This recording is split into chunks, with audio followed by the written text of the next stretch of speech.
continuado con leucocitos, todas las células de defensa, y ahora entramos al tercer componente de la sangre, porque el primero era eritrocitos, después leucocitos y ahora plaquetas. Todas son células sanguíneas, aunque las plaquetas no son ya células, son solo fragmentos o pedazos de células, que eran los megacariocitos en la médula ósea, ¿verdad? Pero que estas plaquetas tienen características especiales para unirse, se vuelven pegajosas, se adhieren, se abrazan y empiezan a formar trombos o coágulos. Es prácticamente la segunda fase de la coagulación. Cuando vemos la coagulación, vemos la lesión vascular, la primera fase es la vasoconstricción, después aparece el tapón plaquetario, luego el coágulo de fibrina y por último está la cuarta fase, que es la fase de resolución, ¿verdad? Donde se retrae el coágulo, se exprime, se empequeñece, se reconstruye el vaso y luego tenemos la lisis del coágulo y todo vuelve a estar 0 kilómetros como nuevo, ¿verdad? Entonces nosotros ya conocemos todo este proceso de coagulación y lo vamos a repetir ahora un poco, ¿verdad? Hablamos de la hemostasia. Hemo es sangre. Stasia es tranquilidad, quietud, estabilidad. Significa que la sangre está dentro de los vasos sanguíneos. Tranquilo, todo bien, ¿verdad? El problema es cuando se pierde esto. Entonces, alteraciones de la hemostasia, ¿correcto? Y aquí nos habla de todo lo que nosotros ya sabemos. El sistema, a ver, aquí está. El sistema hemostático, la hemostasia, ¿verdad? Funciona, evitando que la sangre se pierda. Porque cuando se pierde la sangre, ¿cuál podría ser el problema? Simple. Cuando se pierde la sangre tenemos dos grandes problemas que nos llevan a una consecuencia única. Por ejemplo, se pierden eritrocitos. Dos, se pierde volumen sanguíneo o volumen intravascular. Al perderse volumen intravascular, baja la presión arterial. Al bajar la presión arterial, la sangre circula más lentamente. Y si la baja de presión arterial es severa, la sangre deja de circular. La pérdida de eritrocitos y la pérdida de presión hacen la consecuencia que no llegue oxígeno a las células. Y las células empiezan a morir.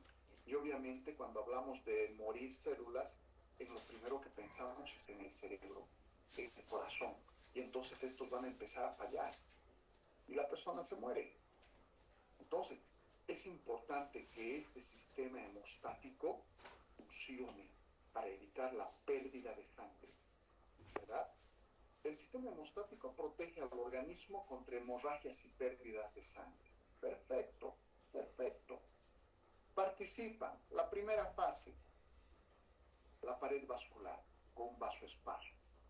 Segundo, las plaquetas o trombocitos se unen, se pegan, se vuelven pegajosos y abrazadores, se abrazan entre ellos y forman un coágulo de plaquetas o trombocitos, que también se le llama trombo blanco, ¿verdad? Mientras está sucediendo eso, los factores plasmáticos, estos trombocitos se forman, sabemos, en la médula ósea. Es la segunda fase de la coagulación. Mientras estas plaquetas están haciendo esto, los factores plasmáticos que se forman en el hígado, que algunos dependen de la vitamina K y otros no dependen de la vitamina K, empiezan a activarse en el plasma. Empieza una serie de activaciones. A eso le llamamos la cascada de la coagulación. Es una secuencia de activarse unos a otros hasta formar una determinada sustancia que se llama fibrina, ¿verdad? Monómeros de fibrina, que se van a unir y van a formar polímeros. Entonces, estos van a formar cadenas de fibrina y van a ir alrededor de los trombos, del trombo blanco, y van a reforzar el coágulo como cadena. A eso ya le vamos a llamar trombo rojo, que es la tercera fase de la coagulación. Y luego, lo que dijimos, El coágulo se exprime, se retrae, se empieza a reconstruir la lesión la lesión vascular por donde está saliendo, ¿verdad? Y luego empieza a liberarse una sustancia trombolítica, ¿verdad? Entonces esta sustancia trombolítica diluye, disuelve, destruye al coágulo. Y listo. Y todo está nuevamente recarpetado, pavimentado, como es nuevo, listo. Y el sistema de coagulación pasó. Las 4 fases se desarrollaron, porque esta es la 4ª fase, ¿verdad? Donde se resuelve. Perfecto. Todo eso ya sabemos nosotros.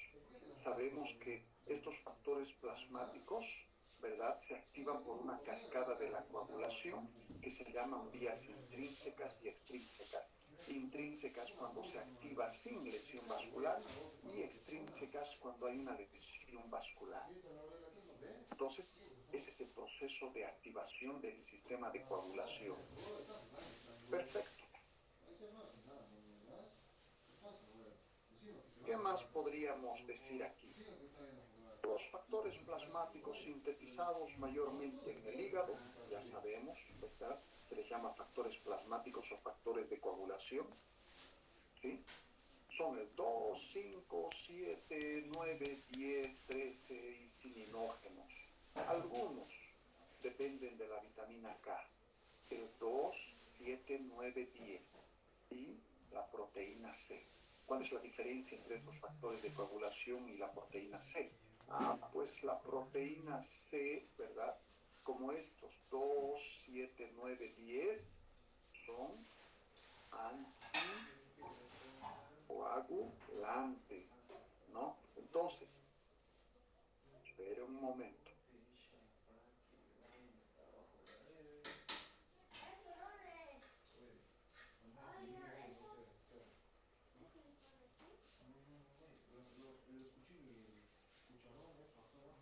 Ya. Ahora sí. Listo. Entonces, estos factores de la coagulación son los que promueven el coágulo. Por lo tanto, se les llama procoagulantes, porque promueven la coagulación. En cambio, esta proteína C es lo contrario. Es un anticoagulante. La sangre depende de estos dos, del equilibrio entre los dos, para que circule, ni se coagule ni se anticoagule. Para que circule, los anticoagulantes están un poco ganándoles a los procoagulantes, ¿verdad? Y la sangre no se coagula y circula libremente.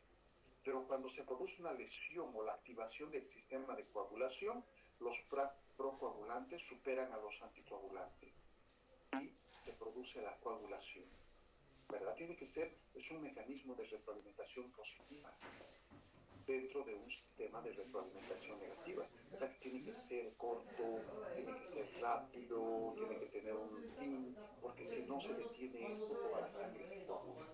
Pero eso ya sabemos de fisiología. Perfecto. Entonces,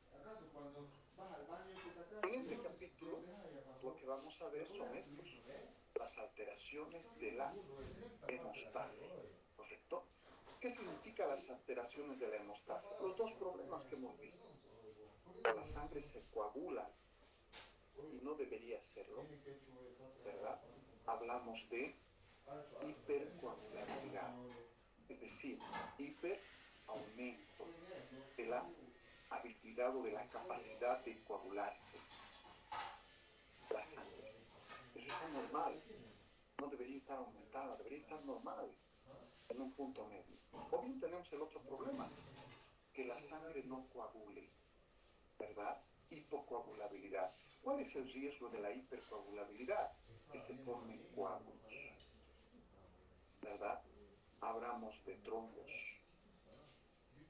hablamos de émbolos.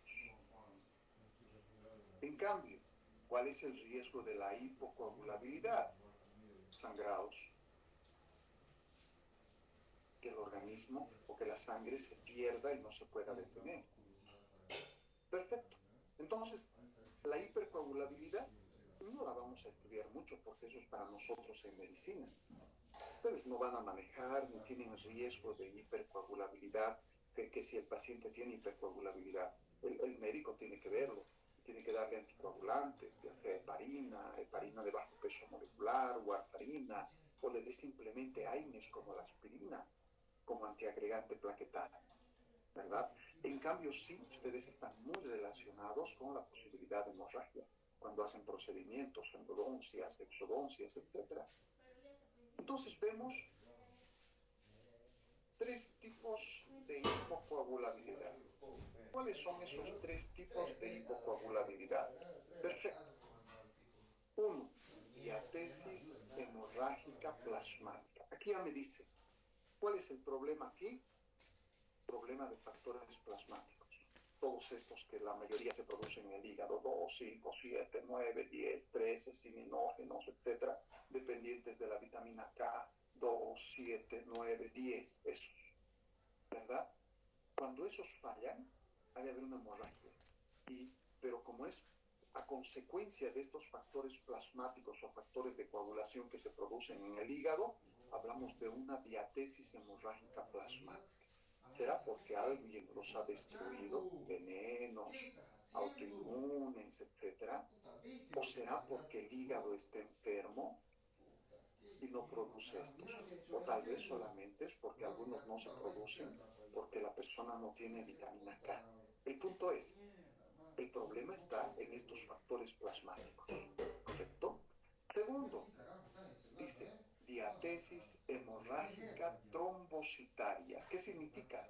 Que es una hemorragia debido a un problema con las plaquetas. Trombocitaria, ¿verdad? Con las plaquetas. ¿Qué significa?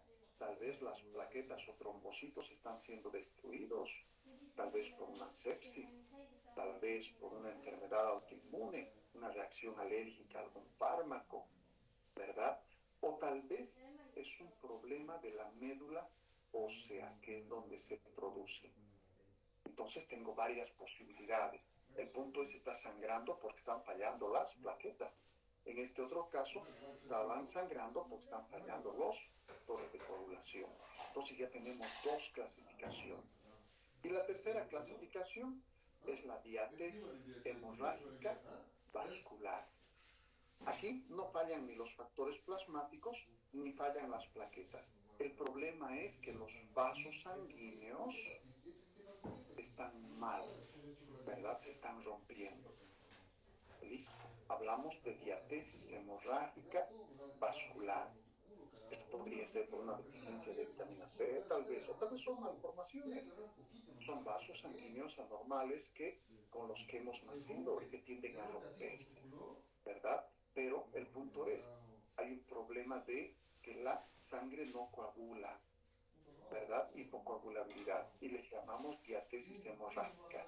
Y por las causas les decimos diatesis hemorrágicas plasmáticas, diatesis hemorrágica trombocitaria o diatesis hemorrágica vascular, que es su clasificación. ¿Qué más? A ver. Entonces son dos los problemas. Aquí están las etapas, aquí está el coágulo, ¿verdad? Aquí adentro van a estar las plaquetas o trombocitos y aquí están las fibras. ¿De qué? De fibrina. Esas son las fibrinas, ¿verdad? Ese es el coágulo de fibrina, el reforzamiento. Miren cómo como en forma de red engloba al trombo blanco. Cuando está así, con la fibrina, ya se le llama coágulo o trombo rojo. Perfecto. Aquí, sangre, eritrocitos, leucocitos, plaquetas. Aquí están las plaquetas abrazándose unos a otros. Aquí están las redes de fibrina. Miren como una red, como una malla, ¿verdad? Están englobando todo, reforzando el trombo blanco.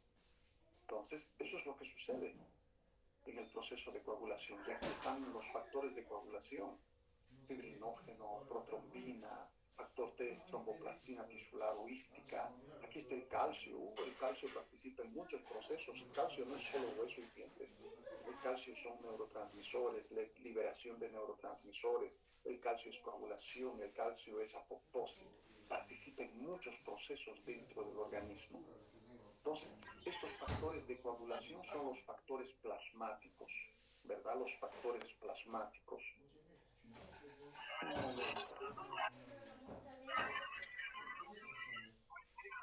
Hay alguien que está con su micrófono encendido, lo vamos a tener que apagar. Y si se vuelve a encender, lo sacamos de la clase. Ah, es de Jonathan Walter Cayola, ¿no? Listo.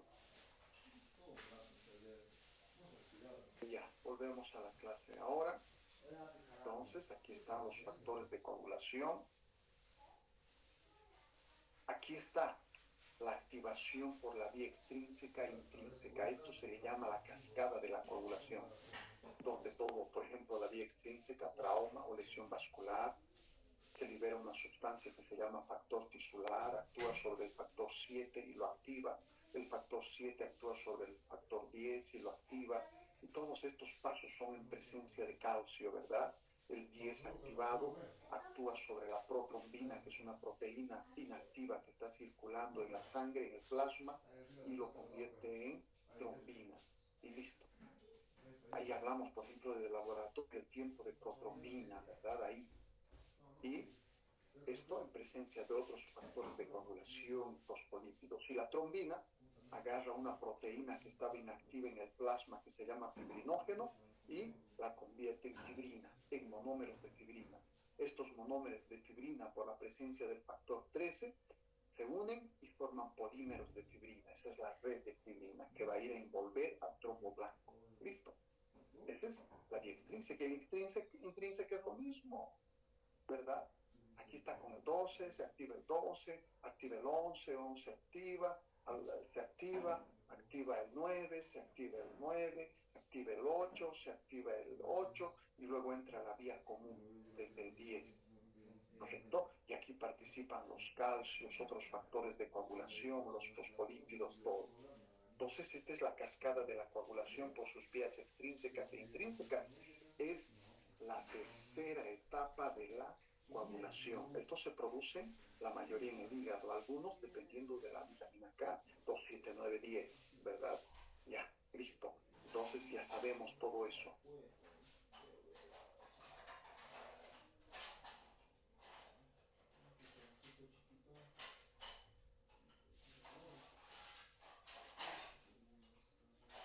Ok, ahora, continuamos. Y ya nos metemos a la parte de la enfermedad, la fisiopatología. ¿Correcto? La fisiopatología. Y aquí dentro de la fisiopatología, primero me habla de la hipocoagulabilidad. Hipo significa disminución, coagulabilidad de la capacidad de coagular la sangre, ¿verdad? Significa que la persona tiene un riesgo de sangrar o hemorragia, o también le llamamos diatesis hemorrágica, ¿correcto? Entonces, la primera, ya sabemos, es la plasmática. Es un problema de los factores de coagulación. Y nos dice, por ejemplo, podemos tener diatesis plasmáticas por herencia. Por ejemplo, la hemofilia A. Estos son pacientes que por cuestiones de herencia, ¿qué será? Se habrán metido entre hermanos, ha habido algún trastorno, ¿verdad? Resulta que en la hemofilia A no hay el factor 6, 7, 8. Listo. Y cuando le falta el factor 8, pues hay un problemita. ¿Cuál es el problemita? A ver, vamos a ver ahorita el problemita. Perfecto. El problemita es este. El factor 8. ¿Dónde participa el factor 8? ¿Verdad? Aquí, en este lugar. Entonces su vía intrínseca está anormal, no va a funcionar adecuadamente. ¿Por qué no va a funcionar adecuadamente? Simple, porque le falta el factor 8. Tiene una hemofilia de tipo A, porque le falta el factor 8, ¿verdad? Entonces, no no va a funcionar su sistema de coagulación, particularmente por la vía intrínseca. Ahora bien, ¿qué pasa con la hemofilia de tipo B? Pues la hemofilia de tipo B no va a funcionar el factor 9. Entonces, cuando vemos aquí el factor 9, ¿dónde participa el factor 9? ¿Verdad? Está participando aquí en la vía intrínseca. Entonces, estos pacientes tienden a sangrar porque les faltan ciertos factores de coagulación y la cascada de la coagulación no va a funcionar adecuadamente, ¿verdad? No va a funcionar adecuadamente. Entonces, son hereditarios. Los papás tienen pues los hijos puede que tengan ¿verdad? Este problemita. Pero a nosotros no nos afecta porque no tenemos hereditaria en Antes se morían, empezaban a sangrar, etcétera, y se morían. Porque no había, los factores de coagulación no funcionaban en su cascada y morían con hemorragia. Hoy en día mueren, no, porque en el banco de sangre tienen paquetes de estos. Hay paquetes ya extraen, los separan y ya no te ponen sangre entera, toda. Solamente de la sangre extraen el factor 8 y el factor 9 y los empaquetan. Y a los que necesiten se les da. Entonces, como ya tienen ese factor, no hay ningún problema. Han solucionado el problema, han rellenado toda esa cascada de la coagulación. Ahora, aquellas que no son hereditarias son adquiridas. Diatesis hemorrágica plasmática adquirida. Por ejemplo, cuando al paciente le ponen heparina, porque la heparina lo que va a hacer es bloquear los factores de coagulación. La heparina es uno de los anticoagulantes más poderosos, ¿verdad? En los hospitales se utiliza, fuera del hospital no. Y aún así pacientes se morían con hemorragia. Peligrosísimo. Por eso es que la heparina ya no se usa. Ahora han sacado uno más evolucionado. Se llama heparina de bajo peso molecular. Entonces, heparina de bajo peso molecular. Y esta heparina de bajo peso molecular es el que se usa hoy en día, que ya no tiene tanta complicación como la heparina misma, la original, ¿verdad? Entonces, ese es uno de los factores que puede hacer que la sangre no coagule por los factores de coagulación. Inmunocoagulopatías. ¿Qué significa inmunocoagulopatías? Significa que es una enfermedad autoinmune. Probablemente anticuerpos están destruyendo tus factores de coagulación. Será una reacción alérgica, será una enfermedad autoinmune. Generalmente son alergias a los medicamentos. Las alergias son en la piel, en la nariz, en las vías respiratorias, intestinales, pero las alergias también son en sangre. Pueden destruir eritrocitos, pueden destruir factores de coagulación, pueden destruir plaquetas. Es una mala suerte. Tomas un medicamento y ¡plum! Te dio el problema. No podemos adivinar a quién le va a tocar, ¿verdad? Otro, aquí está, sepsis. Cuando hay una sepsis, las bacterias y todo lo demás, sus toxinas, producen una coagulación intravascular diseminada. Significa toda la sangre se coagula. Al coagularse toda la sangre, ¿qué va a suceder? Se van a consumir todas las plaquetas y se van a consumir los factores de coagulación. Entonces, la sangre va a empezar a salir y no se va a poder detener. A esto se le llama coagulopatía por consumo, ¿verdad? Y el mejor ejemplo para producir eso es la sepsis. Otros, la leucemia. Otros, cuando se coagula la sangre por una incompatibilidad del grupo ABO. Yo soy grupo A y me ponen sangre B. No puede. Mis anticuerpos van a destruir esa sangre B, la van a coagular, ¿verdad? Y mi sangre se va a coagular toda. Voy a terminar después sin factores de coagulación y plaquetas y voy a sangrar por todo lado por una coagulopatía de consumo. Se ha consumido todos mis factores de coagulación, ¿verdad? Otro, venenos de serpiente. Estos venenos de serpiente actúan en diferentes lugares. Son neurotóxicos, hepatotóxicos, producen necrosis. Y una de las cosas que hacen es destruir los factores de coagulación. Y la persona empieza a sangrar y sangrar y sangrar, no se detiene, ¿verdad? En cualquiera de estas circunstancias, ¿qué vamos a tener que hacer? Ponerles nuevas plaquetas, ponerles nuevos factores de coagulación, hacerle transfusión de esos elementos específicos para poder compensar toda esa pérdida. Perfecto. ¿Qué más? Enfermedades del hígado. Obvio que los factores de coagulación se producen en el hígado, algunos dependientes de la vitamina K y otros no de la vitamina K. Cualquier enfermedad hepática, chao. Ejemplo, pacientes con cirrosis.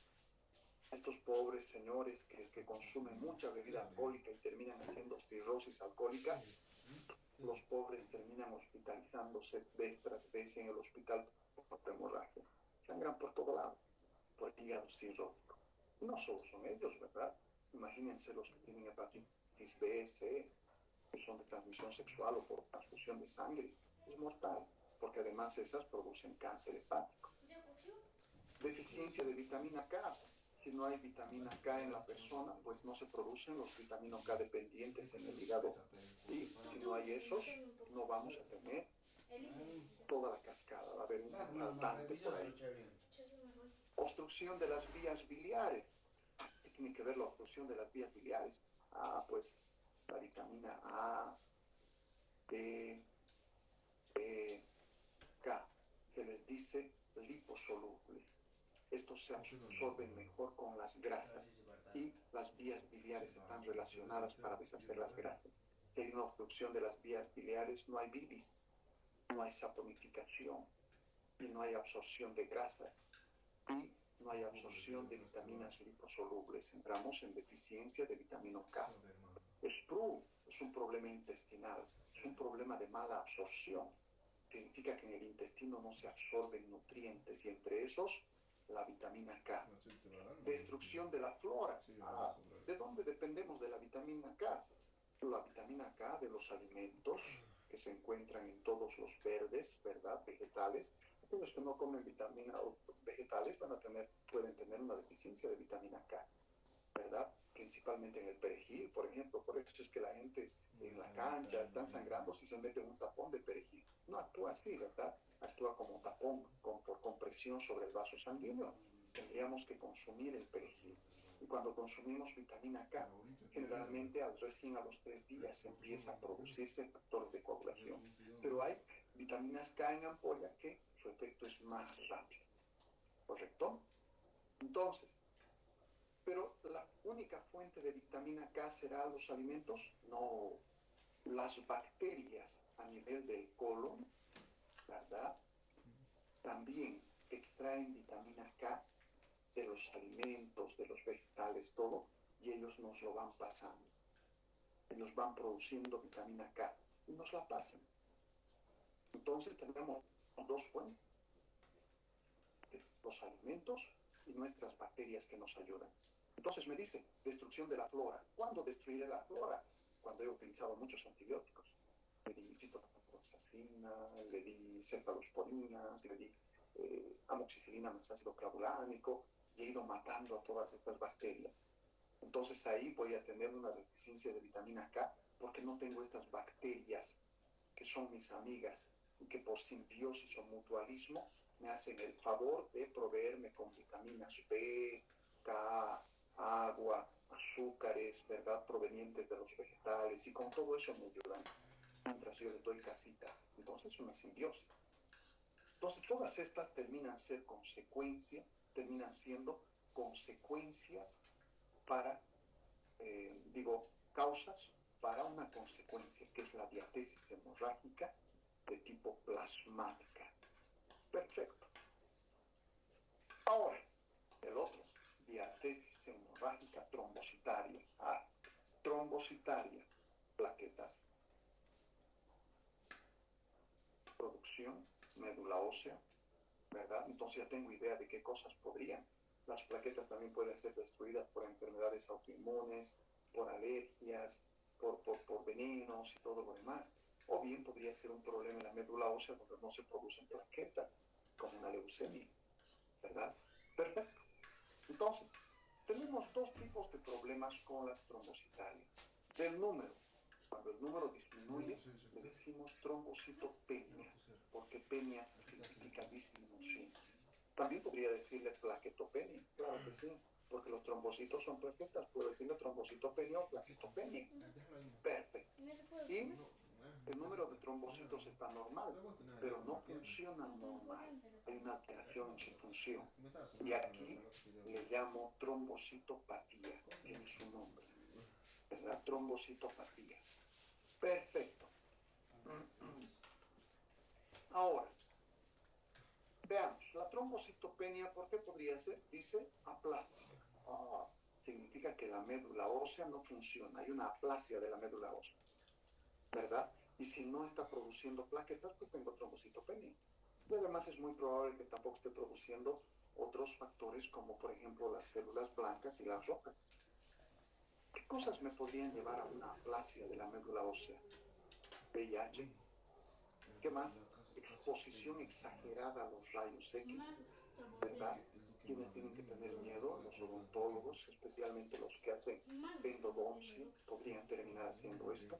Y algunos fármacos, ¿verdad? Un ejemplo de fármacos es un antibióticos que siempre lo hemos mencionado y que le tenemos más ahora tanto miedo que ya no se utiliza. Y eso que tiene buen espectro. Se llama Cloram, Fenicol, ¿verdad? Entonces, todos esos podrían producir una aplasia de la médula ósea y que no se produzcan las plaquetas. Y ahí vamos a tener una trombocitopenia. ¿Qué más? Hiperesplenismo. ¿Qué significa hiper? Hiper es aumento. Esplenismo, un aumento de la actividad del vaso.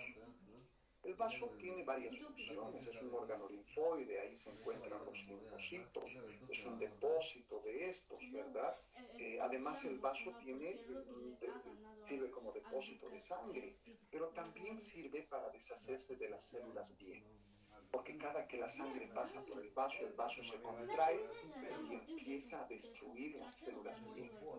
Esto es una especie de control de población, pero cuando tenemos una hiperactividad del vaso, empieza a destruir no solo los viejos, sino también las formas jóvenes de las células, ¿verdad? Vamos a tener anemias, vamos a tener disminución de la inmunidad, vamos a tener una trombocitopenia. ¿Cómo solucionamos? Sacamos el vaso. Esplenectomía. Pero hay un problema con la esplenectomía. Vamos a arruinar la inmunidad. Entonces esa persona va a quedar más indefensa. Habrá que darle más antibióticos, cuidarlo más, etc. Una persona muy susceptible a las infecciones. Idiopática. A ver, idiopática. ¿Dónde está? Carla Lorena, Ota. ¿Estás, Carla, ahí? Con su colita bien parada, Rocky, ¿va? Sí, doctor. ¿Qué significa idiopático, Carla?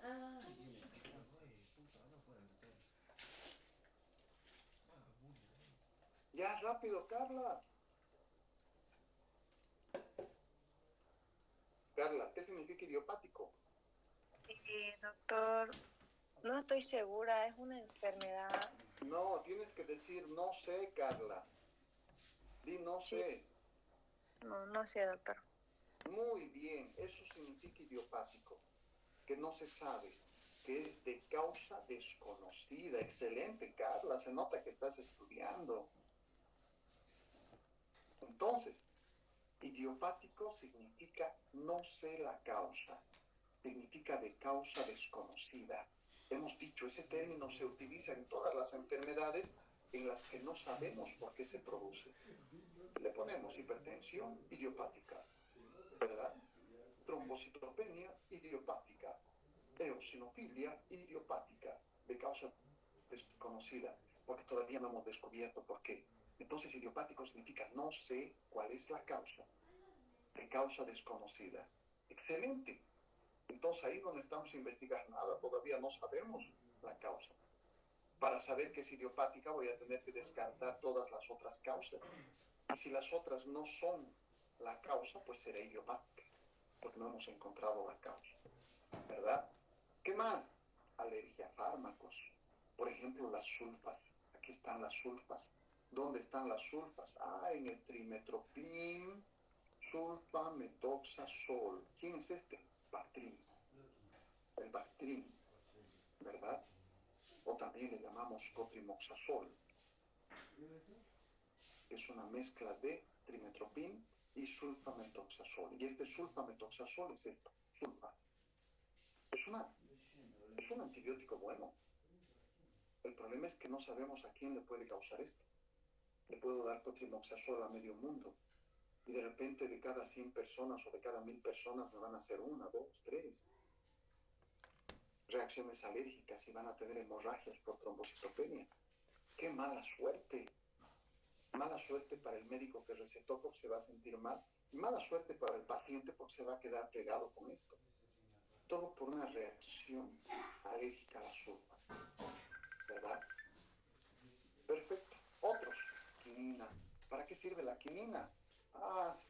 Era el tratamiento para la malaria, que es una enfermedad tropical, ¿verdad? Que mucha gente ha muerto en Centroamérica, especialmente cuando estaban haciendo el canal de Panamá por malaria. En las guerras del Pacífico, que han visto las series de las guerras del Pacífico, muchos gringos y japoneses han muerto por malaria, y la gente que vive ahí mismo, ¿verdad? Y se utiliza para la malaria la quinina, pero actualmente también se ha visto que sirve para otras enfermedades como las artritis reumatoideas. Entonces utiliza la quinina en algunas enfermedades autoinmunes también. Perfecto. Tenemos tantas posibilidades para producir trombocitopenia.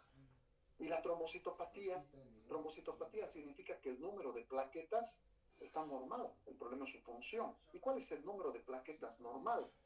Pues sabemos que es más o menos entre 150.000 a 400.000, ¿verdad? Plaquetas por milímetro cúbico. Esa es la cantidad. Algunos otros, en otros laboratorios van a decir de 100.000 a 300.000. En otros de 150.000 a 450.000. Pero nosotros tenemos esta media para los exámenes de laboratorio que hemos visto, ¿verdad? Entonces, más o menos, cuando están por debajo de 150.000, hablamos de trombocitopenia. ¿Correcto? Trombocitopenia. Si tenemos 140.000, tal vez no haya muchos sangrados, mínimos, imperceptibles. Si están en 100.000, ya un poquito más. Si están en 50.000, la persona va a empezar a sangrar mucho más. Nos depende de qué tan bajo está. En cambio, la trombocitopatía tiene el número de trombocitos o plaquetas normal. El problema es que no funcionan como deberían. Son unos inútiles. ¿Y en qué circunstancias? Uremia. ¿Qué significa uremia? Ur significa urea. Emia significa en sangre. Urea en sangre. Hay una acumulación de la urea en sangre. ¿Por qué puede haber una acumulación de urea en sangre? Porque el paciente tiene insuficiencia renal, ¿verdad? Por eso se acumula. Y en esas circunstancias las plaquetas se inactivan. Y la persona puede sangrar y sangrar y sangrar, ¿verdad? Y no sangra porque las plaquetas no estén bajas, sino simplemente porque no funcionan adecuadamente. Y a eso le llamo trombocitopatía, se le llama. ¿Qué más? Disproteinemias. ¿Qué significa disproteinemia? Dis significa disfunción. Prot de las proteínas. Emia en sangre. Una disfunción de las proteínas en sangre. Disproteinemia. La uremia causa una disproteinemia, ¿verdad? Es decir, tenemos alteraciones en las proteínas de sangre. ¿Cuál habrá sido la causa? ¿Están mal construidas? ¿El problema será hepático? No es muy probable hepático porque las proteínas se forman en el hígado principalmente, ¿verdad? Entonces, probablemente es una consecuencia de un problema hepático. Ahora, algo que ustedes tienen que saber bien.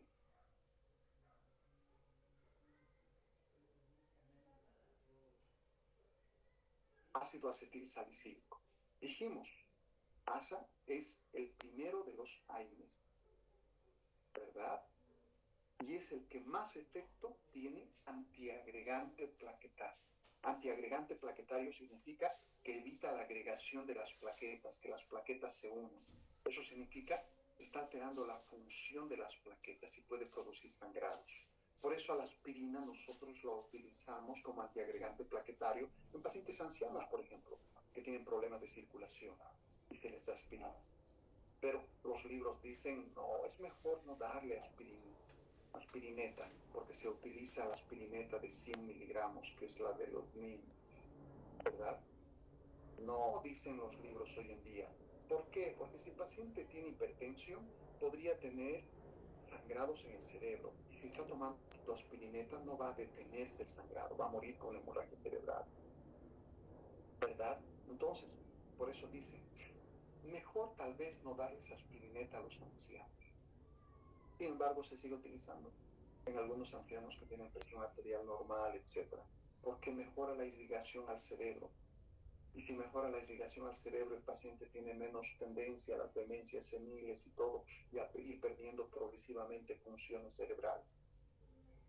Entonces, ya depende del médico si quiere utilizar o no, aunque la literatura dice que es mejor que no, porque en los últimos estudios hemos tenido más complicaciones que beneficios, ¿verdad? Pero cada uno ya define. Y luego tenemos genética. Ah, pero aquí no tenemos nada que hacer. Genético significa que está en sus genes, ¿verdad?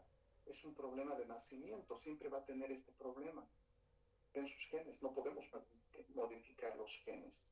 Nada que hacer. Perfecto.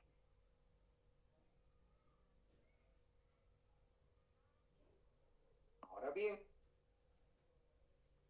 aquí nos vamos a la tercera hemorragia. Esta. Fíjense, aquí vemos todas probablemente. Aquí estas son pequeñas hemorragias puntiformes como la cabecita de un alfiler. Les llamamos petequias. A todos en general,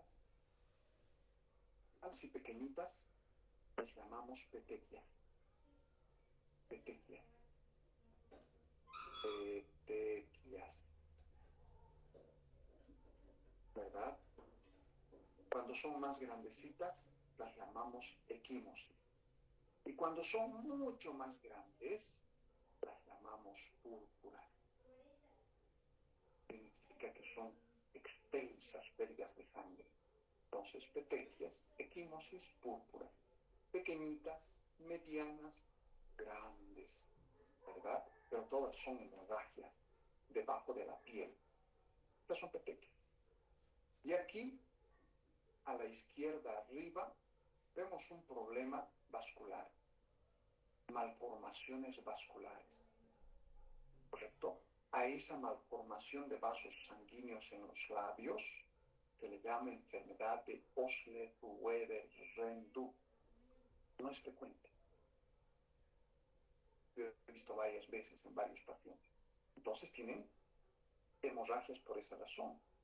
Pero estas ya son diatesis hemorrágicas vasculares. No son diatesis hemorrágicas plasmáticas ni trombocitarias. Son vasculares. Veamos, aquí está, diatesis hemorrágica vascular. ¿Cuáles pueden producir diatesis hemorrágicas vasculares? Aquí está, enfermedad de Osler-Weber-Rendu, que son vasos sanguíneos mal formados. Defectos en el endotelio vascular. Están mal construidos esos vasos sanguíneos, ¿verdad? Escorbuto, deficiencia de vitamina C. Pero esto ya no vemos, porque tomamos harta vitamina, tomamos jugos de naranja y todo. ¿Quiénes morían con escorbuto? Ah, pues los que viajaban en las épocas de Cristóbal Colón, porque ellos viajaban durante semanas y meses. Y no podían llevar fruta, naranjas, porque las naranjas a los pocos días ya se pudrían. Entonces, dejaban de consumir vitamina C. Estaban ahí varios meses navegando y de repente empezaban a sangrar. Porque la vitamina C no solamente es para las defensas, sino también para producir el tejido intersticial, los vasos sanguíneos. Perfecto. Pero esto ya es un problema de vasos sanguíneos. Por eso se le llama diatesis hemorrágica vascular. Entonces ya los tres tipos de diatesis hemorrágica. Así que hablaremos un poco de la hipercoagulabilidad. Aumento de la coagulación. Peligroso. ¿Por qué es peligroso? Porque puede formar coágulos en los vasos. ¿verdad? Dentro de los vasos sanguíneos. Y estos se los llama trombos. Y cuando esos trombos se desprenden de la pared y empiezan a embolir, y estos émbolos son peligrosos, pueden ir a los pulmones y producir tromboembolismo pulmonar, pueden ir al cerebro y producir obstrucción de la irrigación a una determinada área del cerebro y ese pedazo de cerebro se muere por falta de irrigación, ¿verdad? Estos trombos émbolos pueden estar en la arteria coronaria y obstruir y el paciente va a morir con un infarto de miocardio. No, entonces hay que evitar la hipercoagulabilidad. ¿Cuáles pueden ser las causas de un problema de hipercoagulabilidad? Aquí está. Tenemos dos posibilidades. Aumento de la función de las plaquetas y una aceleración del sistema de coagulación. Pero no me interesa esta clasificación. Quiero saber cuáles son las causas. Ejemplo, aterosclerosis. ¿Qué son las aterosclerosis? Colesterol que se mete a la pared del vaso y va creciendo, se calcifica y crece y va empujando al vaso sanguíneo, a la íntima, ¿verdad? Al endotelio. A veces lo rompe y se forma un coágulo. ¿Por qué? Porque se activa el sistema de coagulación al entrar en contacto con el colágeno, ¿verdad? Tiene que estar como resbalando por una superficie, así como que por el piso de cerámica, suavito así. Pero cuando hay irregularidades en el vaso, plum, ¿verdad? Se forman los coágulos. Entonces la aterosclerosis es una de las causas de la formación de coágulos. La diabetes mellitus, ¿por qué? Porque el exceso de glucosa se une a las proteínas de las plaquetas y las activa y las hace más proclives o propensas a activarse. Fumar, el tabaquismo produce todo, falla renal, cánceres, pulmón en todo lado, puede alterar la coagulación con hipercoagulabilidad, todo, y sin embargo la gente sigue fumando, ¿verdad? Aumento de los lípidos. El aumento de los lípidos y colesterol. Cuando dice lípidos se refiere a los triglicéridos. Cuando están muy elevados, puede producir un problema de aumento de la densidad de la sangre. Y al aumentar la densidad de la sangre, esa sangre tiene un problema de hipercoagulabilidad. Se puede coagular en cualquier momento. Sabemos que la sangre debería tener solamente 3 veces más la densidad del agua, ser un 40% de factores o de elementos formes y un 60% de plasma. Y así circula maravillosamente. Se aumenta la densidad, la sangre se hace lenta, la circulación, se altera el flujo normal de circulación, que tiene que ser un flujo laminar, ¿verdad? Por fisiología sabemos eso, y se coagula. Colesterol, lo mismo, puede aumentar la densidad, pero el colesterol es el que produce las placas de ateromas, ¿verdad? Trombocitosis, citosis, aumento de las células de plaquetas. Hay un aumento en el número de plaquetas, ¿verdad? Y si hay muchas plaquetas, pues se pueden activar en cualquier momento. La obesidad, la obesidad está en el medio de todo, porque la obesidad está asociada a la aterosclerosis, a la hipercolesterolemia, a la hipertrigliceridemia, ¿verdad? Entonces, a la diabetes mellitus, a la hipertensión arterial. La hipertensión arterial es uno de los factores para aumentar la aterosclerosis. Entonces, la obesidad está asociada a todo. Es uno de los peores factores, la obesidad. Correcto, porque me está sumando muchas cosas al mismo tiempo como posibilidades. Perfecto. Aceleración de la actividad del sistema de coagulación. El embarazo, en el embarazo hay riesgo de que se coagule la sangre porque hormonalmente hay cambios grandes, etcétera. Se puede activar. El puerperio significa que es el periodo después del parto, el puerperio, ¿verdad? Anticonceptivos, peligrosísimos. Especialmente el uso prolongado de anticonceptivos. Mucho más riesgoso el uso de anticonceptivos después de la menopausia, posmenopausia. Posmenopausia es terrible, produce infartos de miocardio, hipercoagulabilidad y toda la porquería. ¿Estás seguros? ¿Por qué diablos vamos a usar los anticonceptivos si realmente necesita después de la menopausia? ¿Y por qué se los usa? Porque la paciente tiene muchas molestias por la menopausia. Entonces, bueno, le daremos hormona, pero con grandes riesgos, ¿verdad? Posquirúrgico. ¿Por qué posquirúrgico? Por esto, la inmovilidad. Porque el posquirúrgico, ¿verdad? Significa que el paciente va a estar echado y quieto. Y cuando está echado y quieto, la sangre reduce la velocidad circulatoria. Cuando te mueves, haces ejercicio, se acelera la velocidad circulatoria. Entonces, cuando hay posquirúrgico, hablamos de inmovilidad. Y ese es el riesgo, que la sangre circule más lentamente. Necesitamos que se acelere la circulación de la sangre. ¿Qué más? Insuficiencia cardíaca congestiva. Lo mismo, el corazón está bombeando adelante, la sangre se está acumulando en el sistema venoso y ahí va a producirse éstasis, inmovilidad de la sangre. Neoplasias malignas. Las neoplasias malignas van por el problema de la hipercoagulabilidad, ¿verdad? Los cánceres tienden a producir coágulos. A veces no nos damos cuenta de un cáncer, solo cuando empieza a tener coágulos, se producen coágulos en todo lado. Se investiga la causa y se encuentra un cáncer en algún lugar que estaba manifestando con producción de coágulos. Hiperviscosidad de la sangre, lo mismo. Aquí el aumento de lípidos, aquí el aumento del colesterol o una eritrocitosis. Eritrocitosis. Es decir, hay un aumento de la densidad de la sangre por cualquier razón. Y mientras la sangre sea mucho más densa de lo normal, que dijimos 3 veces más que el agua, circula lentamente y ahí se puede activar el sistema de coagulación. Sepsis, porque la sepsis, pues las toxinas, las bacterias, los mediadores de la inflamación, etcétera, pueden desencadenar automáticamente que se active el sistema de coagulación. Una enfermedad autoinmune terrible, síndrome antifosfolípido, que produce vasculitis, lesiones vasculares, inflamación y se produce la activación. Congénita significa de nacimiento, ¿verdad? ¿Y por qué podría ser de nacimiento? Pues porque de nacimiento, ¿verdad?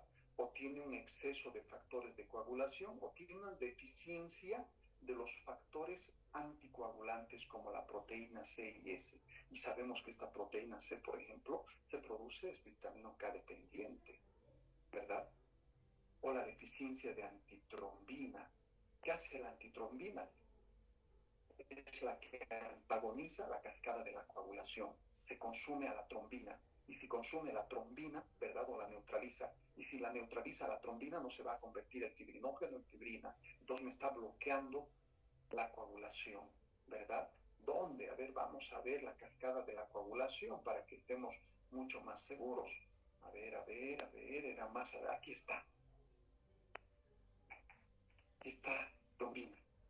Entonces la antitrombina lo que viene y bloquea esa trombina.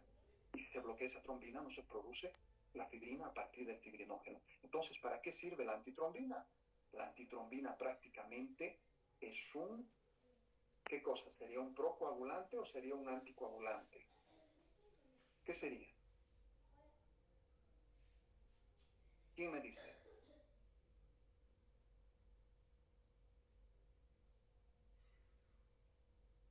Hola, ¿quién me dice? ¿Qué es la antitrombina? ¿Un procoagulante o un anticoagulante? Los procoagulantes son los factores de coagulación. Los anticoagulantes son la proteína C, la proteína S, la antitrombina. Son anticoagulantes, evitan la coagulación, ¿verdad? Evitan la coagulación. Entonces, aquí hablamos de una deficiencia de anticoagulante. Entonces, los procoagulantes se van a activar en cualquier momento y nadie los puede detener. Ahora, pacientes, ejemplo, que tienen problemas de varices internas. Tienen problemas de varices en las venas internas. Las externas son solo feas y antiestéticas, son las que se hacen operar. El problema son las internas, las que no se ven, que se manifiestan con dolor, edemas, etc. ¿Cuál es el problema de estas varices internas? En estas varices internas se puede producir un problema, trombosis venosa profunda se le llama. Es decir, se forman coágulos aquí. Perfecto. Existen tres factores grandes para producir o tener un problema de hipercoagulabilidad. A esto se le llama triada de Virchow. Virchow, ¿verdad? Es un médico alemán de la época del Renacimiento. Triada de Virchow. Él las describió y dice éxtasis. Cuando la sangre deja de circular. ¿Cuál es? ¿Dónde hay éxtasis? ¿Dónde hay éxtasis? ¿Verdad? ¿De qué estamos hablando de éxtasis? A ver, éxtasis estaríamos hablando el puerperio, éxtasis postquirúrgico, inmovilidad, insuficiencia cardíaca congestiva. Ahí estamos hablando de éxtasis, ¿verdad? Vasculitis significa lesión vascular. De vasculitis estaríamos hablando, hay también de éxtasis en el embarazo. De vasculitis estaríamos hablando lesiones vasculares. Ejemplo, a ver, aquí en la sepsis, aquí en el síndrome antifosfolípido, ¿verdad? Estamos hablando de ese tipo de cosas. Y luego hablamos de hipercoagulabilidad. ¿Dónde hipercoagulabilidad? Uso de anticonceptivos orales, neoplasias malignas, hiperviscosidad de la sangre, las congénitas por deficiencia de los anticoagulantes, como antitrombina, proteína C y S, etc. Entonces, estos tres engloban prácticamente todas las patologías, cada uno, ¿verdad? Entonces, la triada de Virchow es importante. Se van a producir coágulos por uno de tres factores, triada de Virchow: hipercoagulabilidad, éxtasis, vasculitis, ¿verdad? En la trombosis venosa profunda, generalmente es el problema de éxtasis. Ahora, si hay una lesión vascular, vasculitis. Si aumenta la densidad de la sangre, hipercoagulabilidad, ¿verdad? Pero generalmente ahí es éxtasis, porque la sangre está acumulada y estática en las piernas, no se mueve hacia arriba. Éxtasis. Entonces tiene uno de los factores. Triada de Virchow. Perfecto.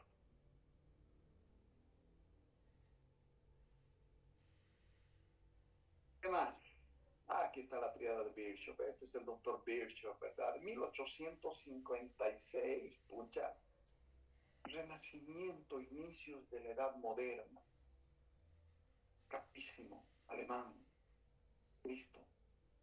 Ahora, hablemos de los fármacos. Los hemos mencionado algunos, cloramfenicol, hemos mencionado las sulfas, hemos mencionado también las aspirinas y los AINES, pero aquí vamos a mencionar muchos más, ¿verdad? Además de repetir esos. Y me dicen, fármacos que predisponen a la hemorragia. Puede ser por interferencia con producción o función plaquetaria. Es decir, tengo un problema que se interfiere en la producción o en la función plaquetaria. Hay otros, interferencia con factores de coagulación, cuáles actúan sobre las plaquetas, cuáles sobre los factores de coagulación y cuáles sobre la vitamina K, ¿verdad? Que también está asociado a los factores de coagulación, pero específicamente me los clasifica aparte. Veamos. Producción o función plaquetaria. ¿Quién se mete con las plaquetas? Acetazolamida. ¿Qué es la acetazolamida? Es un diurético. No se utiliza, no hay problema, no me preocupa la acetazolamida, ¿verdad? ¿Por qué no me preocupa? Simple, porque ya no se usa clínicamente. Las bebidas alcohólicas, sí, el abuso del alcohol, pero no en todos, sino porque si no tendríamos todos los alcohólicos y borrachines, todos van a estar totalmente desangrándose y con hemorragia, ¿verdad? Pero esto es en personas que tienen cierta sensibilidad por idiosincrasia, etc. Entonces puede haber una alteración en la función plaquetaria. ¿Qué más? Antineoplásicos, que son fármacos contra el cáncer. Tienen que preocuparse de esto los pobres pacientes que tienen cáncer, ¿verdad? Y están sufriendo por el cáncer y ahora con esto más. O raro, penicilina. Yo, la verdad, nunca he visto un problema de hemorragia por penicilina, ¿verdad? Tendría que ser una persona muy sensible a la penicilina.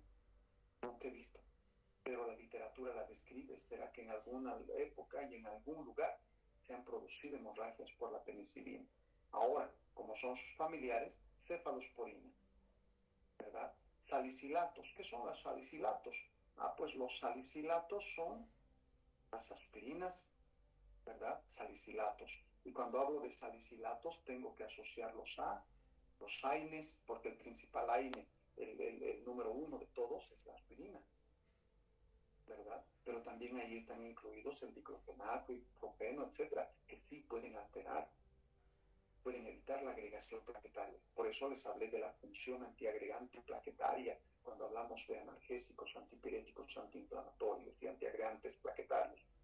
Muchos de ellos pueden tener esos efectos, principalmente los AINE, ¿verdad? Carbamazepina, anticonvulsivante, muy usado. Clofhidrato, los fibratos, ¿para qué? Tratamiento para los triglicéridos elevados. Colchicina, es un antiinflamatorio que sirve en la hiperuricemia, el ácido úrico elevado. Dextran, es una solución parenteral con un exceso de azúcar. Lipiridamol, analgésicos antiguos que ya no se utilizan. Diuréticos tiacídicos, estos sí utilizamos harto, ¿verdad? Pero la verdad nunca he visto problemas de hemorragia por tiacídicos. Y eso que se utiliza mucho en los hipertensos y todo eso, con insuficiencia cardíaca. Sales de oro, pacientes psiquiátricos. Heparin, claro que sí, la heparina es el principal que producen todos los hospitalizados, ¿verdad? Y la heparina no solamente altera la función plaquetaria, sino también los factores de coagulación. O sea que es un fármaco terriblemente peligroso.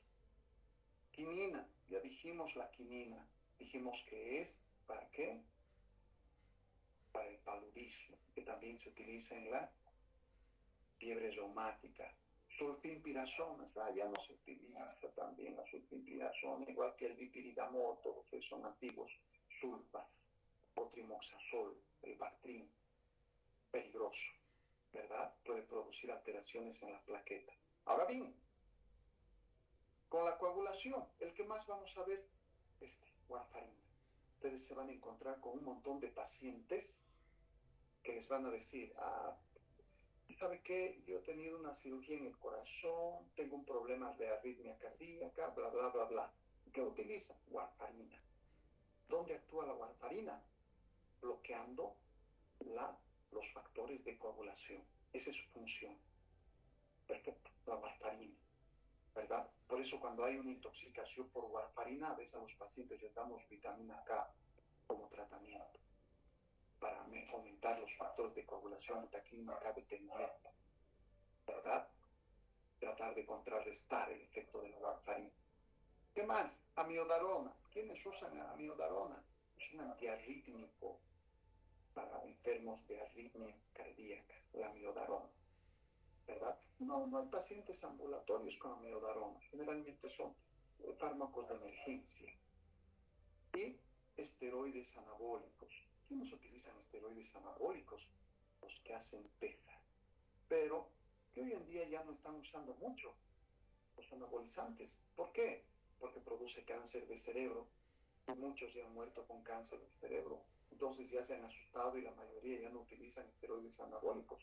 Utilizan solamente proteínas, ¿verdad? Para tratar de, esta era la forma rápida de aumentar masa muscular. Pero no solo el cáncer los ha matado mucho más que las hemorragias, creo. Perfecto. Y por último, los que disminuyen los niveles de vitamina K. Y aquí nuevamente encontramos el clofhidrato, que sirve para el tratamiento de las hipertrigliceridemias, de la elevación anormal de las grasas en sangre, triglicéridos, ¿verdad? Y algunos antibióticos me dicen, sí, ¿por qué los antibióticos? Porque los antibióticos matan a las bacterias cólicas del colon, con las que trabajamos en simbiosis o mutualismo. Entonces las matan a las bacterias y las bacterias no nos proveen de vitamina K y vamos a tener una disminución de la vitamina K. Y si no hay vitamina K, no hay producción de los factores de coagulación vitamina K dependiente. Entonces nos está mencionando todo eso. Perfecto. Y con esto terminamos la coagulación. Listo. Así de fácil, ¿verdad? Así de fácil. Y nos vamos al otro tema, que es el de práctica. que este de práctica lo vamos a pasar rápidamente, porque ustedes son expertos en signos expertísimos. Obviamente tiene relación con la coagulación. ¿Por qué? Porque vamos a ver que cuando la sangre no coagula y se sale, uno de los signos vitales se va a alterar. ¿Cuál? La presión arterial. Como se sale la sangre, baja el volumen sanguíneo o el volumen intravascular, la presión arterial baja. Y ahí la circulación se hace lenta, la oxigenación de los tejidos de las células se hace deficiente, ¿verdad? Y si esa baja de presión arterial es severa, la sangre deja de circular, el cerebro no recibe nada, el corazón no recibe nada de oxígeno, se muere y se muere la persona. Así de simple. Entonces también está correlacionado, ¿verdad? Hay una relación dentro de todo esto. Perfecto, veamos los signos vitales. Tenemos 5 signos vitales que siempre han sido solo 5 y siempre van a ser solo 5. Pulso, frecuencia cardíaca, frecuencia respiratoria, temperatura y presión arterial. El pulso y la frecuencia cardíaca son muy parecidos. La diferencia es que el pulso se lo toma en las arterias periféricas. En cambio, la frecuencia cardíaca directamente en el corazón, ¿verdad? Perfecto. ¿Listo con eso? Veamos. Muy bien. Vamos a ir viendo uno por uno, porque los signos vitales son sumamente importantes. ¿Por qué? Porque dice signos de vida.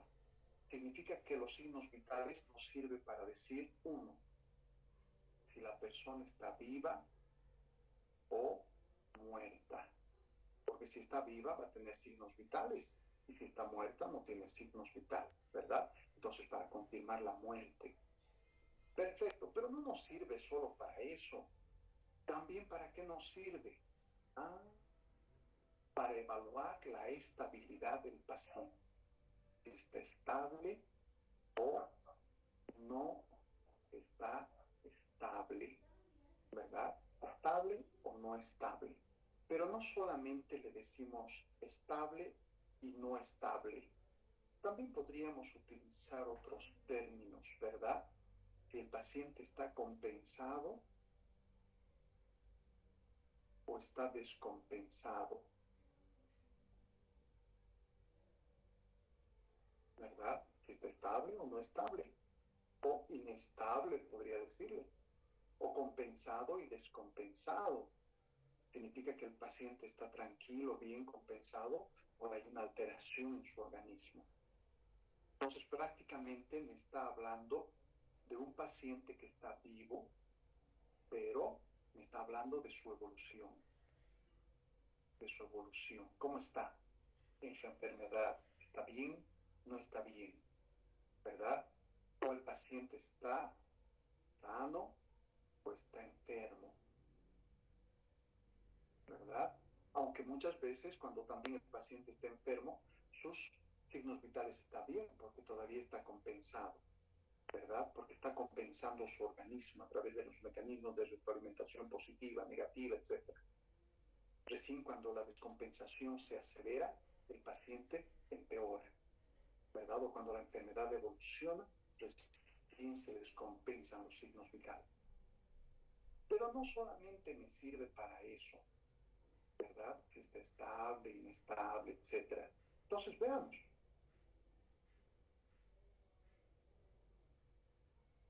Dice, definición, manifestaciones constantes de vida. Sí, siempre están constantes. Y son manifestaciones, son signos. No hay síntomas vitales, todos son evaluables. Signos, ¿verdad? Todos son objetivos. Significa susceptibles de evaluarlos. Porque si fueran síntomas estoy perdido. No voy a poder evaluar. No puedo medirlos. Susceptibles de ser medidos, ¿verdad? Informan de lo que sucede en el interior del cuerpo. Por eso se llama signos de vida. Si está vivo, si está muerto. La evaluación continua y la interpretación de los signos vitales permite conocer si el paciente está estable o está inestable. Estamos hablando de si el paciente está bien o está mal, ¿verdad? Si el paciente está bien, o está mal. Ese es el segundo. Que está estable o está inestable. ¿Correcto? O si está compensado o está descompensado. Es el segundo. Porque el primero era si estaba vivo o muerto. Y el tercero, ok, esto. Si mejora o deteriora. Entonces el tercero me evaluará la evolución de un paciente enfermo. ¿Verdad? Ya está hospitalizado el paciente. Está hospitalizado. Pero a la entrada sus signos vitales estaban mal. Signos vitales mal. Pero al tercer día los signos vitales mejoraron. Al séptimo día mejoraron. ¡Wow!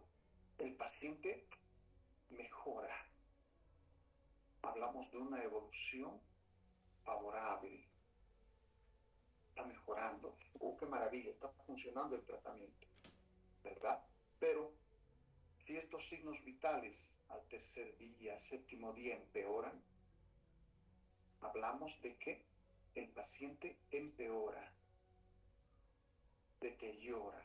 Hablamos de una evolución desfavorable, ¿verdad? Y si los signos vitales al ingreso estaban medio mal y al tercer, séptimo día siguen igual medio mal, hablamos de una evolución estacionaria. Significa que se quedó ahí quieto, ni mejora ni empeora, ¿verdad? Entonces son tres cosas para los que yo puedo utilizar los signos vitales.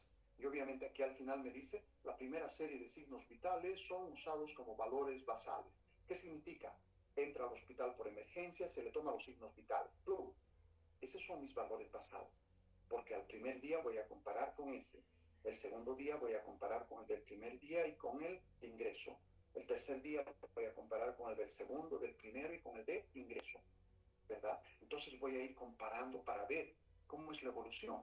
Favorable, desfavorable o estacionaria. Se supone que si el tratamiento está bien hecho, tendría que mejorar el paciente.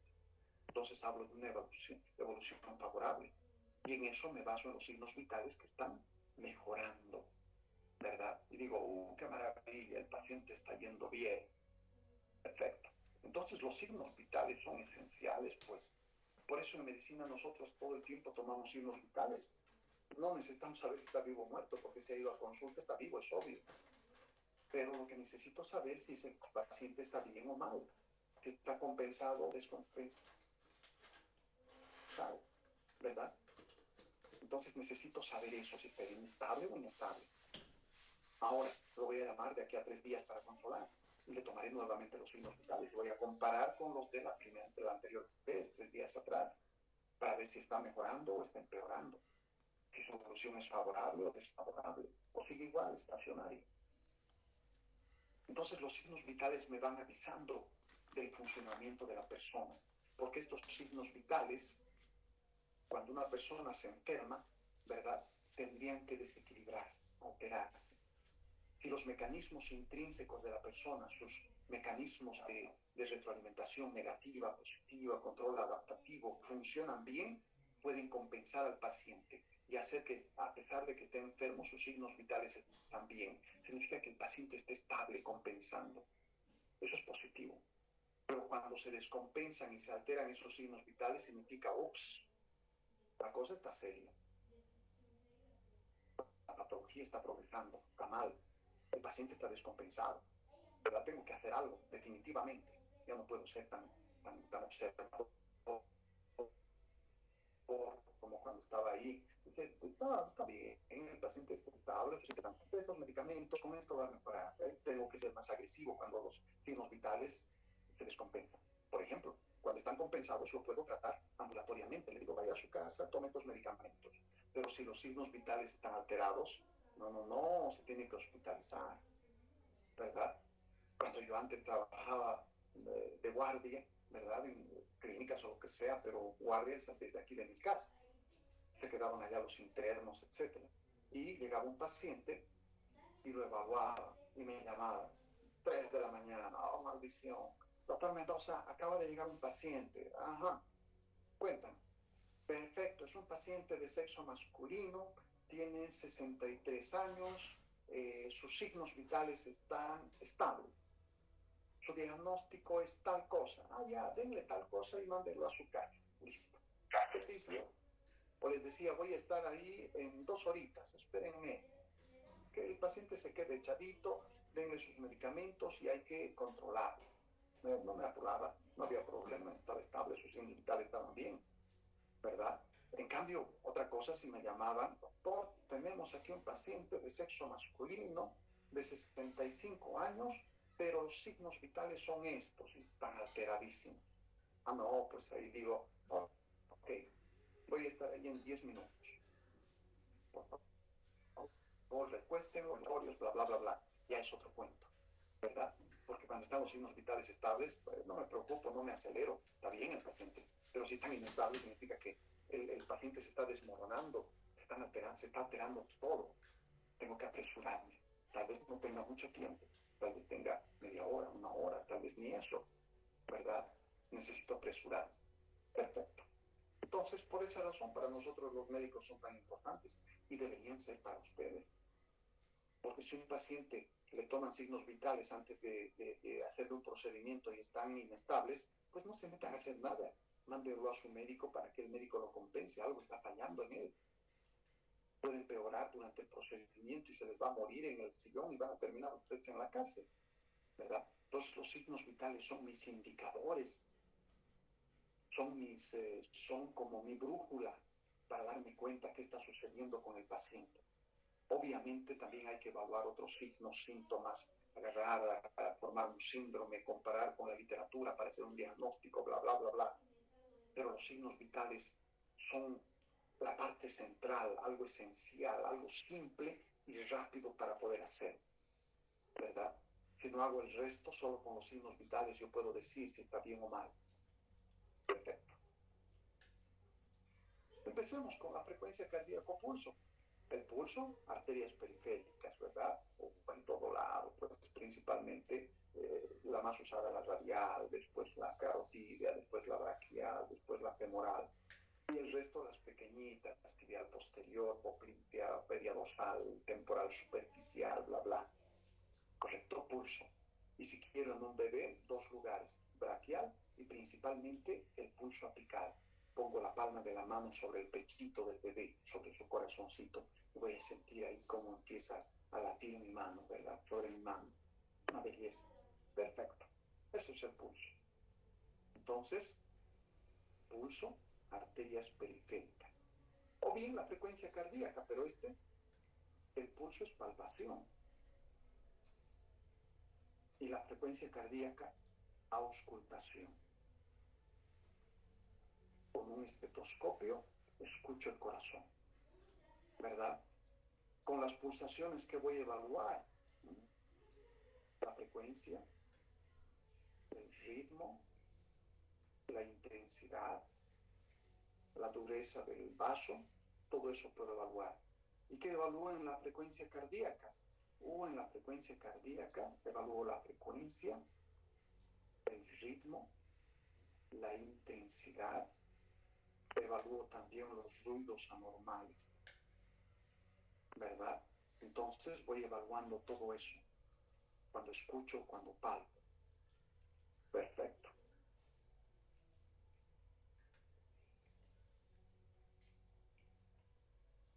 Veamos lo normal. Empezamos con el pulso. El pulso debería ser igual que la frecuencia cardíaca.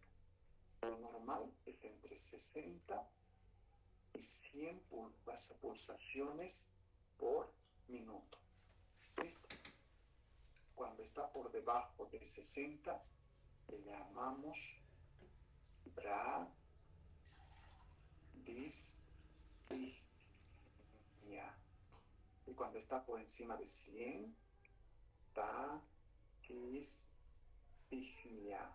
Si está entre 60 y 100 normal, normosfignia. Los chinos eran capísimos para esto, 2000 años antes de Cristo y hasta la época de Cristo. Tenían hasta libros del pulso, eran capísimos. Muchos médicos te tocaban el pulso y podían detectar enfermedades. Por eso hoy en día, inclusive hasta ahora, los chinos, cuando vas a estas terapias, por ejemplo, auriculoterapias y todo lo demás, ¿verdad? Lo que hacen acupuntura, siguen haciendo diagnósticos con el pulso. Los grandes semiólogos eran expertos en pulso en esas épocas, ¿verdad? Determinaban un montón de tipos de enfermedades por las pulsaciones. Capísimos. Perfecto. Ahora, hablemos de la frecuencia cardíaca. La frecuencia cardíaca, auscultación. La frecuencia cardíaca va a ser lo mismo, entre 60 y 100 latidos por minuto. Por debajo de 60 le llamamos bradicardia. Por encima de 100 le llamamos taquicardia. Y entre 60 y 100, que es lo normal, le llamamos normocardia. Listo. Tenemos los puntos de auscultación, el aórtico, el pulmonar, el aórtico accesorio, el tricuspidio, el mitral y el mesocárdico. En las mujercitas siempre mesocárdico, dijimos, ¿verdad? ¿Por qué? Porque no podemos desnudarla de entrada. Si escucho algo anormal, bueno, ya, señorita, quítese el brasier, la blusa. Te necesito escuchar todos los sitios de auscultación para ver en cuál se está produciendo el ruido anormal, cuál es el que está fallando, y asociar a las manifestaciones que la paciente presenta. Perfecto. Esa es la frecuencia cardíaca. Puede haber situaciones en que la frecuencia cardíaca esté 86 y las pulsaciones sean menos, por ejemplo, 84. La literatura menciona esto como gravísimo, ¿verdad? Como si fuera una baja de la frecuencia del pulso por debajo de 60. ¿En qué circunstancia? Cuando en el corazón hay extrasístoles ventriculares. Significa latidos ectópicos. Está latiendo el corazón, seguidito. ¿Qué ha sucedido? Se ha producido un latido anormal después de un verdadero latido. Pero ese latido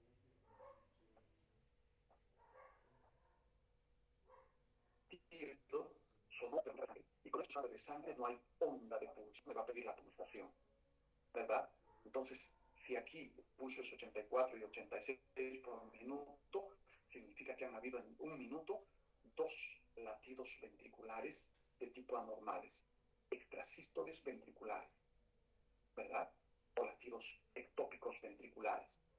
Sí, claro que sí, pero esa es una arritmia peligrosa, porque todo lo que es ventricular puede empeorar, porque se supone que ambos deberían ser igual. Perfecto.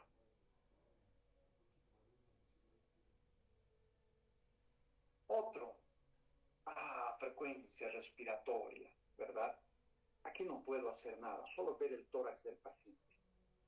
Mientras el paciente habla y se desarrolla, yo veo su tórax y veo cuántas veces se expande por minuto, ¿verdad? Disimuladamente. Tengo que ver cuántas veces se expande por minuto.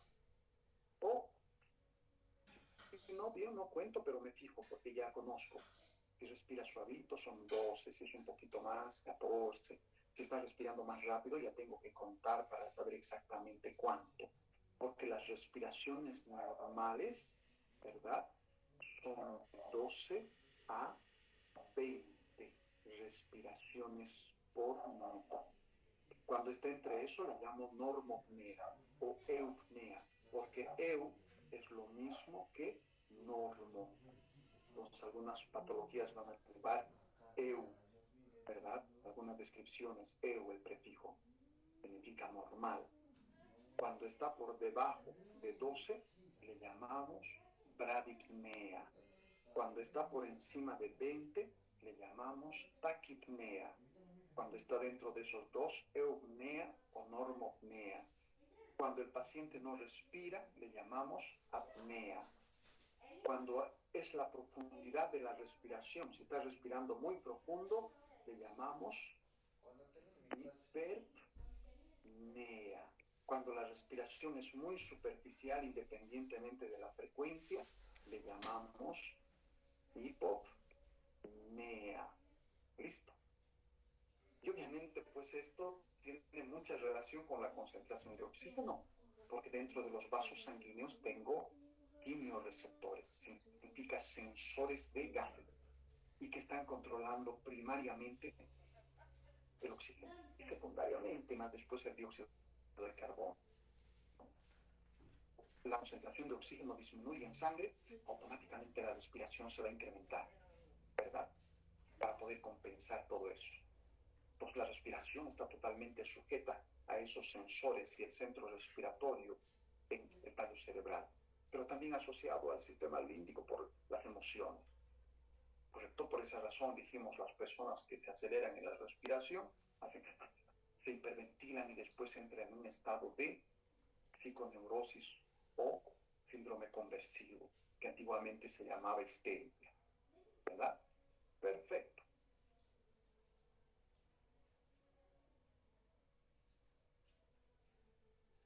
Ahora, ¿en qué circunstancias podrían elevarse o disminuir? Es la pregunta.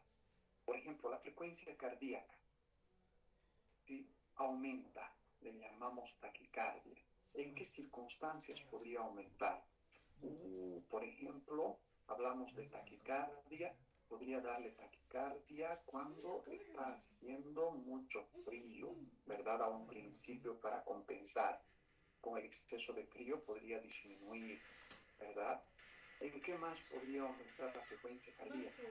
Emociones, ansiedad, depresión, todo ese tipo de cosas. Emociones. ¿Qué más? Consumo de cocaína. A esto, taquicardia, inclusive hasta arritmia puede llegar. Afuerita también, sí, ¿Verdad? ¿En qué otras cosas? El consumo de ciertas significa el café, ¿verdad? Significa Red Bull y todas esas sustancias. Significa de producir taquicardia, una aceleración. Entonces, estas son las situaciones en las que, bueno, fisiológicamente, ejercicios, cuando uno se enoja, emociones intensas, ¿verdad? Patologías o enfermedades, a ver, por ejemplo, el hipertiroidismo. Por ejemplo, cuando el paciente, tiene fiebre por un proceso infeccioso o por cualquier otra situación, siempre se aumentan 10 latidos por cada grado centígrado de temperatura cuando tiene fiebre, ¿verdad? ¿En qué otras patologías más podría aumentar? En la anemia, ¿verdad? En la anemia, como la sangre está muy poco densa, se empieza a acelerar la circulación y entonces aumenta todo prácticamente, ¿verdad? Entonces en la anemia. Tengo tantas situaciones en las que puede aumentar la frecuencia cardíaca. Y puede aumentar la frecuencia cardíaca también como un mecanismo de compensación. Cuando en el medio ambiente hay poco oxígeno, automáticamente la frecuencia cardíaca va a aumentar para compensar, ¿verdad? Cuando hay pérdida de sangre, automáticamente la frecuencia cardíaca va a aumentar para compensar. Entonces es un mecanismo de compensación cuando el organismo está siendo afectado por una situación de estrés denominada enfermedad y se acelera la frecuencia cardíaca. Problemas cardíacos y taquiarritmias. Tantas situaciones, ¿verdad? ¿Y en qué situaciones podría disminuir la frecuencia cardíaca? Disminuir. Por ejemplo, cuando la persona está durmiendo, cuando la persona está comiendo, una digestión, reduce, ¿verdad? Pero no hasta el extremo tal vez de bradicardia, pero sí hasta los límites inferiores. ¿En qué otras circunstancias más podría reducirse? Aquí hablamos de fármacos, por ejemplo, cuando aumenta, podría ser, por ejemplo, el salbutamol, que aumenta la temperatura, o digo, la frecuencia cardíaca, ¿verdad? En cambio, al revés, ¿cuáles fármacos podrían reducir? Antagonistas de canales de calcio, también los beta bloqueantes que se utilizan para la hipertensión arterial, ambos, ¿verdad? Pueden reducirme la frecuencia cardíaca. ¿Qué otras cosas más pueden reducirme la frecuencia cardíaca? Problemas cardíacos como las bradiarritmias.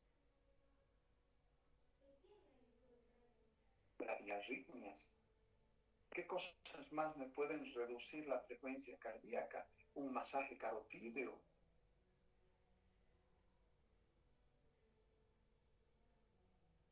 Listo. Cuando empezamos a masajear por donde está la carótida, hay bradicardia y las personas se pueden desmayar.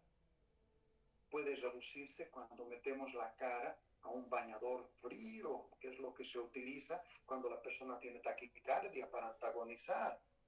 Puede producir bradicardia, ¿verdad? Enfermedades, el hipotiroidismo. Una enfermedad frecuente en Bolivia, Chagas, se caracteriza por bradicardia, ¿verdad? Fisiológicamente, ¿quiénes podrían tener bradicardia? Los atletas, porque tienen el corazón tan poderoso que no necesitan latir a 80 por minuto sus corazones. Pueden latir a 40, 45 y con eso bombean la suficiente cantidad porque se contraen con una potencia tremenda, ya que tienen un tremendo músculo cardíaco, ¿verdad? Entonces, todas esas situaciones podemos analizar, pero la bradicardia también es un signo de mal pronóstico. Ejemplo, si el paciente ha entrado a hospitalizarse por una patología severa, por algo serio, ¿verdad? Por algo muy serio. Y el paciente dentro del hospital está compensando, aumentando la frecuencia cardíaca, compensación. Pero cuando el organismo de ese paciente ya se cansó, se agotó y se rindió, va a empezar a bajar y va a ir hacia la bradicardia. Entonces, si el paciente tenía una frecuencia de 120 y de repente veo que está con 40, está a segundos de morirse, ¿verdad? Es un mal pronóstico. Significa que ya se ha rendido y se está yendo hacia abajo, hasta detenerse el corazón. Perfecto. Más o menos lo mismo sucede con la frecuencia respiratoria, ¿verdad? Cuando aumenta en cualquier situación que haya disminución de oxígeno. Un montón de situaciones, por ejemplo, la anemia, por ejemplo, la insuficiencia cardíaca, las enfermedades respiratorias van a producir un aumento de la frecuencia respiratoria, ¿verdad?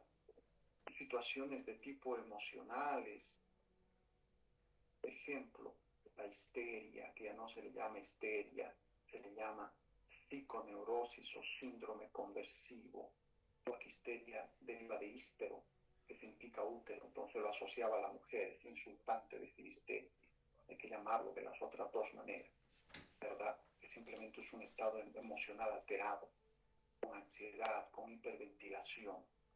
Perfecto. Fisiológicamente, cuando veo a la chica que me gusta, empiezo con taquicardia y taquipnea, ¿verdad? Se me acelera todo, hasta temperatura se me eleva. Perfecto. Esos son normales, fisiológicos. Cuando vivo en La Paz, Potosí o en el Alto, voy a aumentar la frecuencia respiratoria porque el medio ambiente allá tiene poco oxígeno, entonces necesito compensar, ¿verdad? Fisiológicamente, cuando hago ejercicios, cuando me enojo, ¿correcto?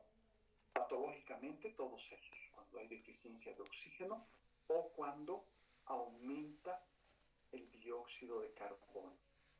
A eso le llamamos hipercapnia. Perfecto. Todo eso entonces. Y no olvidemos, compensatorio. Compensación, ¿verdad? Algo está fallando en el organismo y automáticamente se va a elevar la frecuencia cardíaca, la frecuencia respiratoria y la presión arterial para compensar. Y lo opuesto va a ser lo que habíamos mencionado, mal pronóstico. Porque si empieza a bajar la respiración, bajando 3, 4, 2, 1, hasta morirse, mal pronóstico. Si de lo que se elevó empieza a reducirse, mal pronóstico. Ahora, ¿por qué podría bajar la frecuencia respiratoria? Podrían ser por problemas pulmonares como edema pulmonar, etcétera, ¿verdad? Disminuye la frecuencia respiratoria con disnea, progresivamente hasta la apnea, una depresión del centro respiratorio por abuso de opioides, opio, ¿verdad? Son las morfinas y todo eso, que producen depresión del sistema del centro respiratorio, en el sistema nervioso central, en el tallo cerebral, entre bulbo y protuberancia. Los anestésicos, uso de anestésicos,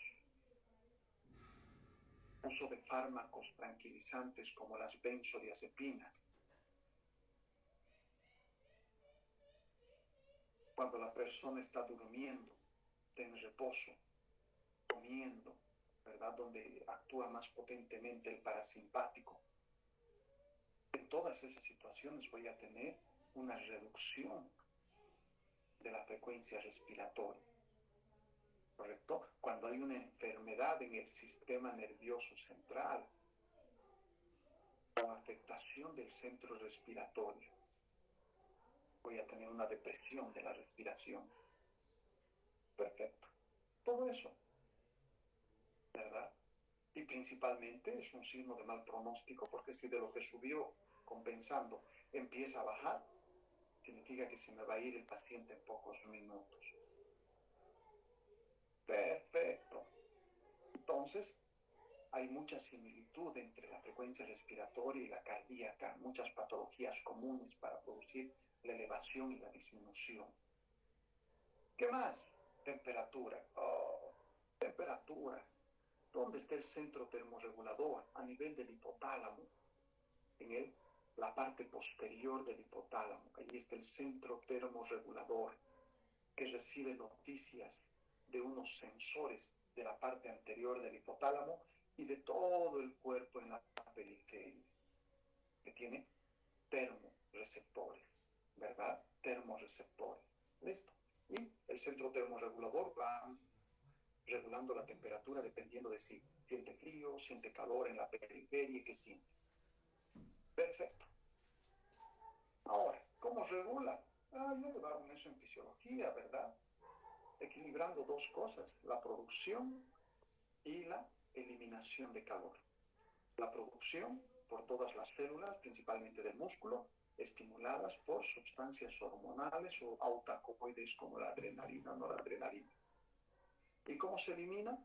A través de la piel. Simplemente se produce vasodilatación y empieza a liberarse calor por la piel de diferentes maneras. Puede ser por evaporación, puede ser por simplemente radiación, puede ser por conducción, puede ser por sudoración, que es el más potente, la sudoración.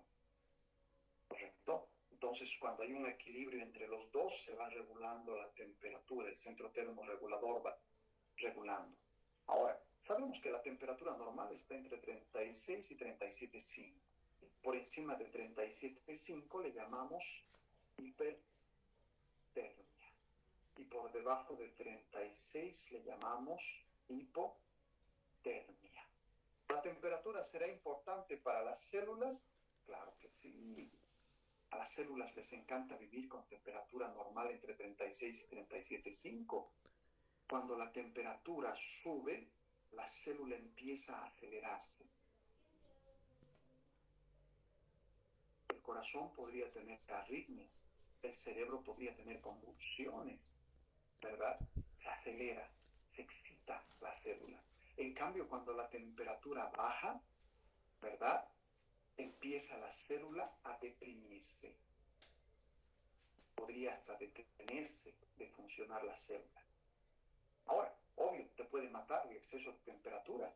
Por encima de 41 grados centígrados, muerte. Por debajo de 25 grados centígrados se desactiva el centro termorregulador, muerte. Entonces son temperaturas extremas, ¿verdad? Entonces la temperatura sí es importante para el funcionamiento celular, porque cuando está entre 36 y 37,5, la célula funciona de maravilla, feliz, perfecto. Cuando la temperatura se eleva por encima de 37,5, podemos clasificarla. Le llamamos hipertermia o también hiperpirexia, porque pirexia significa fuego, termia, temperatura, calor, fuego, ¿verdad? Pero la clasificación que yo manejo es más simple, porque dice de 37,5 a 38 grados centígrados, ¿verdad? Se le llama febrícula. Significa fiebre leve. Cuando hay febrícula podría ser tuberculosis, podrían ser enfermedades autoinmunes, podrían ser infeccioncitas virales simples de resfrío común, ¿verdad? De resfrío las producen esas. En cambio, cuando son mayores a 38 ya se le llama fiebre. Y eso significa infecciones bacterianas, infecciones mucho más severas, insolación, tumores en el cerebro, etc. Fiebre. ¿Correcto? Así de simple. En cambio, otras clasificaciones de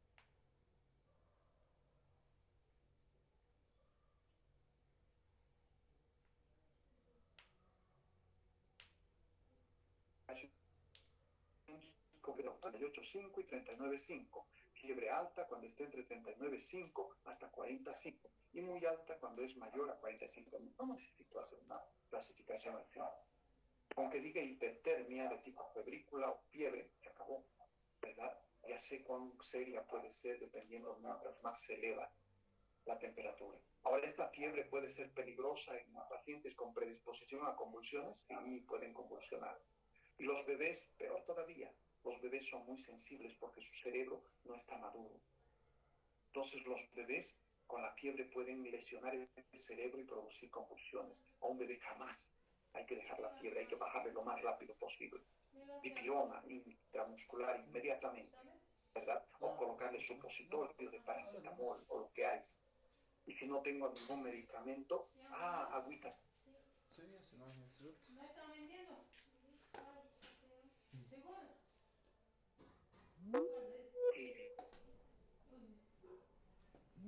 Y agarrar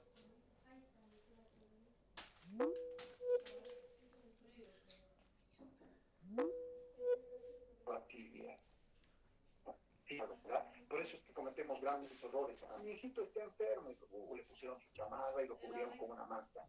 Imagínense, la fiebre está aumentando, ya tiene fiebre y le ponen manta encima, se sobrecalienta con eso más. Cuando tiene fiebre, hay que quitar la ropita, dejarlo ahí para que está perder al aire y bañarlo en agüita tibia. Perfecto. Ahora, la hipotermia. ¿Qué características tiene la hipotermia? Pues la disminución de la temperatura. Fíjense aquí, 36,5, feliz, 35,5 con molestias, 35 ya se está durmiendo, 34 ya se está poniendo chulita y dormida, 27 grados centígrados se durmió y está cianótica, ¿verdad? Y baja de 25, se inactiva el centro termorregulador y la persona entra en coma y se muere. Listo. Entonces, la hipotermia. Ahora, la hipertermia es la forma como reacciona el organismo. Si tienes infección, tienes que tener hipertermia, eso es lo normal. Si no tienes hipertermia, significa que tu organismo está débil. Y lo mismo, la hipertermia entonces termina siendo una forma de reaccionar, una alarma, y también un mecanismo de defensa, porque al elevar la temperatura se está tratando de acelerar el metabolismo de las bacterias y virus y matarlas, ¿verdad? Pero si la persona se fiebre, de repente hace sepsis y todo, y la temperatura baja, y empieza a bajar, mal pronóstico. Significa que la persona se ha rendido y está yendo a morirse, ¿verdad? Entonces todas las bajas por debajo después de haberse activado lo normal significan mal pronóstico. Ahora, antes se tomaba oral, axilar, rectal, claro que sí, con termómetros, ¿verdad? Los termómetros de mercurio.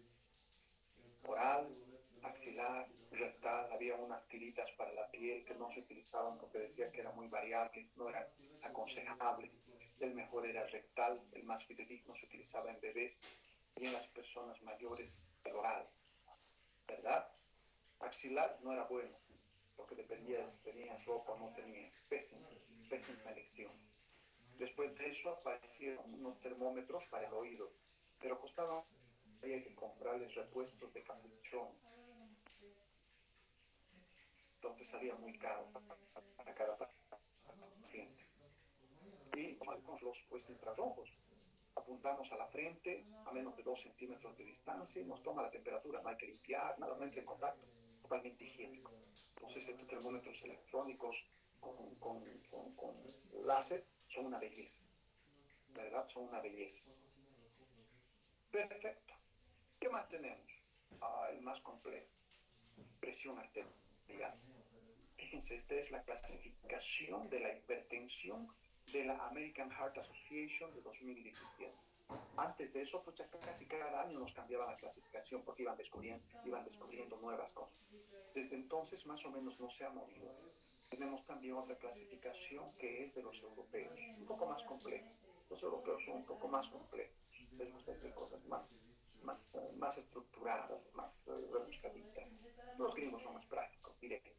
Prefiero lo de los gringos. Entonces, aquí, por ejemplo, me dice presión arterial. Cuando hay elevación se le llama hipertensión arterial. Cuando hay disminución se le llama hipotensión arterial. También, en vez de decirle presión arterial, se le puede decir tensión arterial. Cuando la presión arterial baja, hay una hipotensión arterial severa, el paciente puede entrar a lo que se denomina shock o choque. Y shock o choque significa que la sangre deja de circular. La presión arterial es tan baja que la sangre deja de circular. Y obvio, la gente se va a morir porque si la sangre no circula, no hay oxígeno que se lleve a las células. Entonces se muere en segundos o minutos, ¿verdad? Entonces el shock ya es casi sinónimo de muerte, terrible. La presión arterial tiene dos componentes, un componente sistólico y diastólico. Sistólico cuando el corazón se contrae y expulsa la sangre, y diastólico cuando el corazón se dilata y se llena de sangre. Se llena, no expulsa, ¿verdad? Sin embargo, la sangre sigue circulando en diástole, pero no por el corazón, sino porque los vasos se contraen. A eso se llama vasomoción, se contraen y se relajan y empiezan a impulsar la sangre durante la diástole. Entonces, la sangre circula durante la sístole gracias al corazón y durante la diástole gracias a la vasomoción. Los parámetros de normalidad. Normal hacia arriba es de 120-80. Aunque hoy en día, por ejemplo, nos dice que la presión normal debería ser menor a 120-80, ¿verdad? Pero lo tomamos como límite. Y hacia abajo, 90-60. ¿Qué significa? La sistólica máxima normal es 90 y la mínima normal 90. Y lo mismo con la diastólica. La diastólica máxima normal 80, la mínima normal 60. Por debajo de 120, 90, hipertensión, ¿verdad? Por debajo de 80, 60, hipotensión. ¿Correcto? Entonces, veamos la clasificación. ¿Cuándo se considera normal? Aquí está. Esta clasificación con colorcitos y todo. Normal, cuando es menor la sistólica de 120 y la diastólica menor a 80. Ahí, normal, ¿verdad? O sea, hasta 119-79, normal. Y hacia abajo será hasta 90-60. Listo. ¿Para qué nos sirve saber eso? Porque ahí educamos al paciente solamente sobre su alimentación, la presión arterial, bla, bla, bla, bla, y hacemos controles anuales, que eso es lo normal, ¿verdad? ¿Qué sucede si la presión arterial dice que es elevada? Elevada es lo que antes se le llamaba prehipertensión arterial. Ahora ya no quieren los libros, la literatura, los expertos que se le diga prehipertensión arterial, igual que con la prediabetes. No es prediabetes, se le llama intolerancia a la glucosa, ¿verdad? Es si lo estás condicionando al paciente, lo estás condenando a que desarrolle hipertensión en determinado momento a futuro. Por esa razón no quieren que se les diga pero en realidad es una ¿verdad? Porque está elevada significa que ya no está normal, se está elevando. Todavía no es hipertensión, pero tampoco es normal, está en un limbo, está en una situación de prehipertensión. Y se considera esta presión arterial elevada cuando la sistólica está entre 120 y 129. Está aumentando solo 9 milímetros de mercurio. Y cuando la diastólica está normal. Entonces ahí hay que parar las orejas y decirle al paciente, ¿sabe qué, señor? Usted está elevando su presión, en cualquier momento podría ser hipertenso, entonces necesitamos hacer modificaciones en su vida, cambios en el estilo de vida. Hay que adelgazar, hay que empezar a hacer ejercicio, hay que empezar a reducir los hidratos de carbono y grasas en la dieta, reducir las gaseosas, cafés, bla, bla, bla, bla, empezar a consumir más vegetales, etc. Todo eso, ¿verdad? Y ya no lo veo cada año, porque ahora ya tiene presión arterial elevada. Le digo, lo veo en 6 meses. O si está un poquito peor, en 3 meses. ¿Verdad? Listo. Si el paciente tiene sistólica de 130 a 139 o diastólica entre 80 y 89, le digo al paciente, usted tiene una hipertensión arterial de primer grado, que antes también se le decía leve, ¿verdad? Porque está hipertenso, pero no es grande, es cosa seria. Primer grado, antes leve.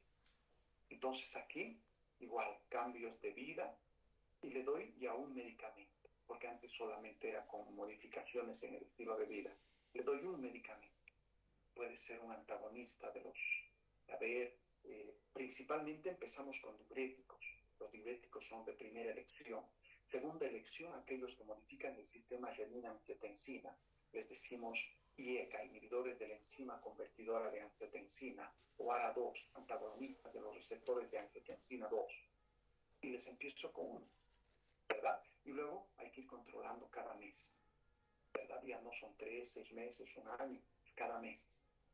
Si el paciente tiene una presión arterial mayor o igual a 140 sistólica y mayor o igual a 90, hablamos de una hipertensión arterial grado 2. Significa una hipertensión moderada, que está peor. Aquí cambios en el estilo de vida y ya le doy 2 medicamentos, tal vez un diurético más un ARA2. O tal vez un ARA2 más un antagonista de los canales de calcio, ¿verdad? Si no responde a los otros, porque el antagonista de canal de calcio es más potente. Y le digo, tiene que venir cada mes o tal vez cada 2 semanas. Ahora, cuando la presión arterial sistólica es mayor a 180 y la diastólica mayor a 120, este es lo que antes se llamaba severa, ¿verdad? Hoy en día se le dice crisis hipertensiva. La elevada, alta grado 1 y alta grado 2, solo los trataba ambulatoriamente. Vaya a su casa, haga sus actividades, tome estas tabletitas y modifique su estilo de vida. En crisis hipertensiva hay un riesgo de que el paciente se muera rápido, porque con la hipertensión el paciente se va a morir en 10, 15 años, 20 años, ¿verdad? Va a ir destruyendo poco a poco. Pero con una crisis hipertensiva va a ser una hemorragia cerebral que lo va a matar en segundos. Van a reventar los vasos sanguíneos en el cerebro. Por lo tanto, el paciente tiene que hospitalizarse. Es una urgencia o una emergencia. La diferencia es de minutos. Emergencia es inmediato. Urgencia es que tiene minutos o una hora, ¿verdad? Entonces, hospitalización y los medicamentos intravenosos, porque aquí puede haber lesión de órgano blanco. Perfecto. Entonces, esta clasificación me dice cuál es el problema del paciente, en qué nivel está, cuáles serán los posibles daños que se están produciendo en el paciente y cuál es el tratamiento que yo le debería dar dependiendo de la clasificación. Perfecto. Ahora, cuando hablamos de shock, pues significa que la presión arterial está por debajo de ¿qué? De 80, 60, ¿verdad? Por debajo. ¿Ok? ¿Qué significa? Que su presión arterial, la sistólica, está por debajo de 90 y la diastólica está por debajo de 60. Entonces, si tiene 80, 40, la circulación está lenta, tiene hipotensión arterial. Pero si la presión arterial está como 30, 10, probablemente la sangre ya no está circulando. El paciente está en shock o choque, ¿verdad? Que se le llama un shock circulatorio. ¿Cuál será la causa? Habría que ver. Para eso vemos la clasificación de shock, que vamos a ver cuando hablemos del tema de cardiovascular, que son 4 grandes grupos de shock. ¿Correcto? Perfecto. ¿Qué más? Esos son los 5 signos vitales. Pero hoy en día podemos agregar esto, pero no dentro de la clasificación de signos vitales, sino como un extra adicional, ayudante. Se puede utilizar la oximetría de pulso, se puede utilizar ¿qué les digo? El llenado capilar, ¿verdad? Y me pueden ser de complementos a los 5 signos vitales.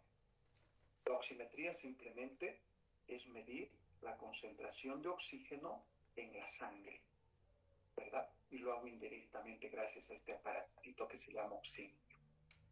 Entonces, la oximetría de pulso es un método no invasivo que permite la estimación de la saturación de oxígeno, prácticamente la oxemia me está midiendo. Oxígeno, hemia en sangre, ¿verdad? Y esto nosotros siempre decimos, cuando es mayor a 90%, la oxigenación está bien. Y cuando es menor a 90, hablamos ya de hipoxemia, ¿verdad? La disminución de la concentración de oxígeno en sangre. ¿Listo? Ahora, aquí me dice, rango valores normales cuando es entre 95 y 100. Hipoxia leve cuando está entre 91 y 94. Hipoxemia moderada, pero esto será pues a nivel del mar, porque son cifras elevadas, muy elevadas. Así que en Bolivia se hizo otra clasificación y se sacó esta clasificación. Y decía, a nivel del mar, lo normal está entre 93 y 100%. Hipoxemia leve, entre 89 y 92, pero esto es a nivel del mar. Aquí en Cochabamba estaría entre 1000 y 3000, digamos 3000. Lo normal para nosotros sería entre 88 y 96. Hipoxemia leve sería entre 84 y 87, ¿verdad? O un poquito menos, porque nosotros estamos en 2600 metros. Ahora, en el Alto de La Paz, pucha, pues aquí es de 3900.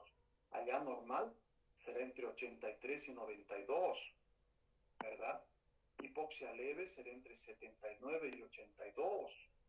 Entonces, depende de a qué altura vivimos, ¿verdad? El de La Paz, el del Alto de La Paz, no puedo pedirle que tenga una saturación por encima del 93, ¿verdad? No puedo pedirle por encima del 93, porque allá el aire que respira no tiene mucho oxígeno y su organismo se va a adaptar a concentraciones menores de oxígeno, por lo tanto su oxemia va a ser menor que en la de Cochabamba, que en la de Tarija, que en la de Santa Cruz y que en los países o ciudades a nivel del mar. Perfecto, pero esto nos ayuda, es una gran ayuda, porque esto nos puede decir si la hipoxemia podría ser por anemia, la hipoxemia podría ser por una obstrucción arterial, la hipoxemia podría ser por una falla cardíaca, la hipoxemia podría ser por un problema pulmonar.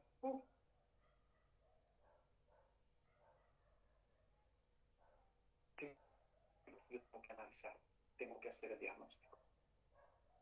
Perfecto.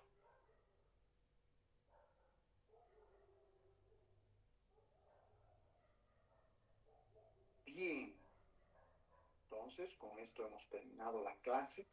Todas las clases vamos a hacer así, la teórica y el complemento de la práctica para la